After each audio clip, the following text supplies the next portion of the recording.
Nous savons par Jacques, chapitre 5, au verset 17, qu'Élie était un homme de la même nature que nous.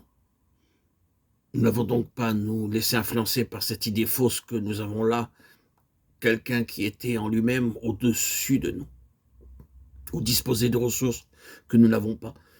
Tout ce qu'il était, nous pouvons l'être.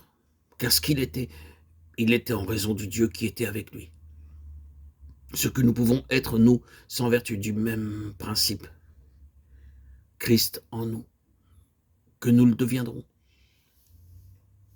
Gardons-nous donc de l'oublier, si puissant qu'ait pu être Élie, nous sommes des candidats à un service spirituel d'égale puissance. Il s'exprimera peut-être dans d'autres directions, mais qu'importe, pourvu que le même résultat soit atteint.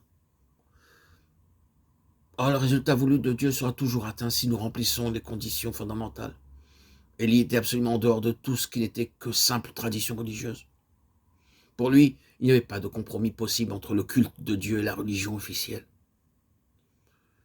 Quand on cherche à se faire une idée d'ensemble de sa vie, c'est cela qui ressort avec le plus d'évidence. Il n'y a rien de plus frappant ni de plus éloquent pour nous que l'exemple de cet homme qui vit complètement séparé du système religieux représenté par Achab. La piété à la mode avait cessé d'être un témoignage authentique à Dieu. Et pour Élie, une fidélité absolue impliquait une séparation absolue. Plutôt être seul avec le Seigneur que de s'associer à quelque chose qui n'est plus pour lui qu'une vivante déception. Quand il sort, grand et digne de son tête-à-tête avec Dieu, c'est pour clamer sa protestation contre une religion qui a fait fausse route. Attitude coûteuse, car la persécution et l'opprobre qu'il rencontrera sur son chemin lui seront infligés, non par le monde, ce serait plus facile à accepter, mais par le peuple de Dieu lui-même. Expérience commune à tous ceux, dans tous les temps, qui eurent la hardiesse de prendre nettement position en faveur de ce qui est de Dieu. La netteté dans les paroles et dans les actes est une chose que l'ennemi ne pardonne jamais, a dit une femme de Dieu. Il en sera toujours ainsi. Mais si Dieu est pour nous, qui sera contre nous? Être un Élie suppose, dans notre attitude vis-à-vis de Dieu, l'absolu, avec une croix au centre de notre vie.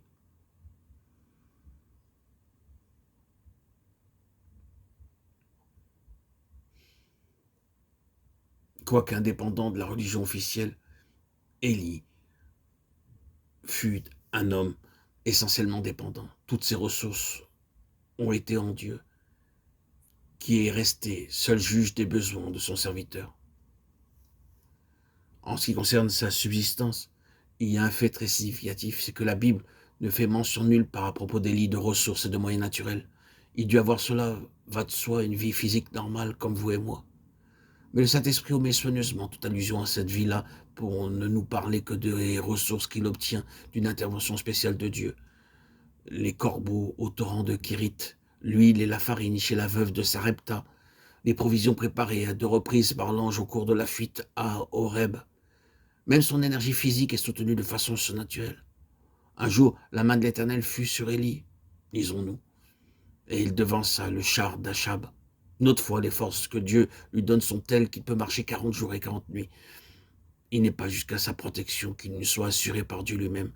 Quand les soldats envoyés par Acasia s'approchent pour l'appréhender, le feu descend du ciel et les consume. Dépendance de Dieu seul.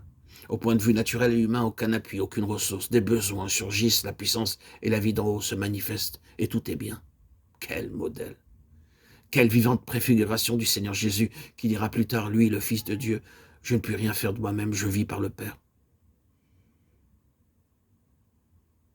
Dans tout ce qui est religieux et chrétien, est-ce bien cette attitude qui fait règle? Peut-on dire avec vérité qu'à l'heure actuelle, les activités issues de l'Évangile s'inspirent de tels exemples? Hélas, ne fait-on pas grand cas, au contraire, des appuis humains? Est-il exagéré de dire qu'on fait quelquefois la cour aux ressources de ce monde et à ses méthodes commerciales? La personnalité humaine, avec ses capacités naturelles ou acquises et tout ce qu'elle croit pouvoir mettre en avant, n'obstrue-t-elle pas bien souvent le canal des interventions divines? Nous n'aimons pas poser de telles questions, mais nous devons à la vérité de tout regarder en face et de poser le problème dans toute son ampleur. Car si Dieu nous appelle à marcher avec lui, à vivre de lui, il faudra bien que nous prenions position à l'égard de ces choses. En toutes circonstances, un Élie regardant en haut, sachant que le Dieu qui est avec lui est capable de satisfaire à tous ses besoins. Si nous voulons être revêtus de l'esprit de la puissance d'Élie, nous devons cesser de donner aux moyens naturels de subsistance une place de premier plan, comme c'est trop souvent le cas. Le Saint-Esprit nous réclame avec jalousie, et il ne mettra jamais son sceau sur un ministère qui a son point d'appui sur la terre. Jacques, chapitre 4, verset 5.